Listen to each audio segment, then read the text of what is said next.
She was voted as the most powerful Arab by Gulf Business for many years.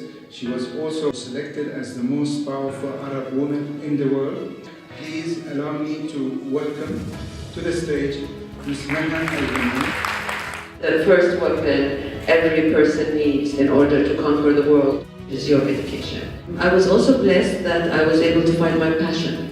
So when I joined Kuwait Foreign Trading Company, I remember given the choice where I wanted to work, marketable securities or credit or in treasury, and I thought I would do marketable securities.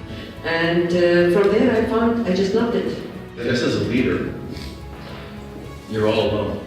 You should not be lonely as a leader. You should always surround yourself by the support system. As a leader, you have to be accountable. I always believe that a successful leader is the person who stands when there are a crisis and takes responsibility, but in terms of success, you must learn to share that success with your team.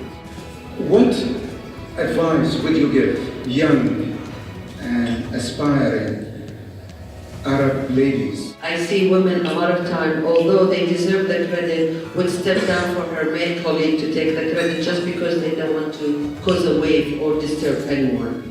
That kind of an attitude needs to disappear. And you need to claim the credit that you deserve.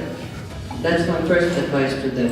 And I find that a lot of women also are a bit timid in speaking out their opinion. I have been blessed that I worked in an industry where my success is quantitative. So no one can take away that credit from me. If you gave me $1 million and I returned that $1 million, 1,200,000, you can't say I did not perform. It was easy, there's a P&L.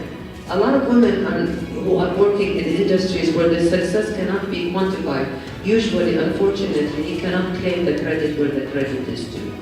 And finally, there is this issue about taboos. Social taboos. I remember when I started and I had a lot of my family businesses as my clients, it was very rare that I would work in the boardroom and see a woman there. I would see the son-in-law, I would not see the daughter.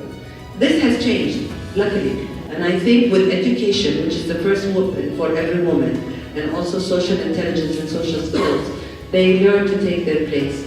And I think as fathers are becoming more broad-minded, and as they see more role models like us, women who have broke that taboo, and they are proud, and they see that women can achieve and retain their reputation of respect, and it has no effect, but as credit to the family, they've started to appreciate and opening the doors for their educated daughters to have a role, a much more senior role.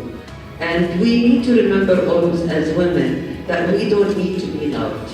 We need to be respected. Thank you, Maha.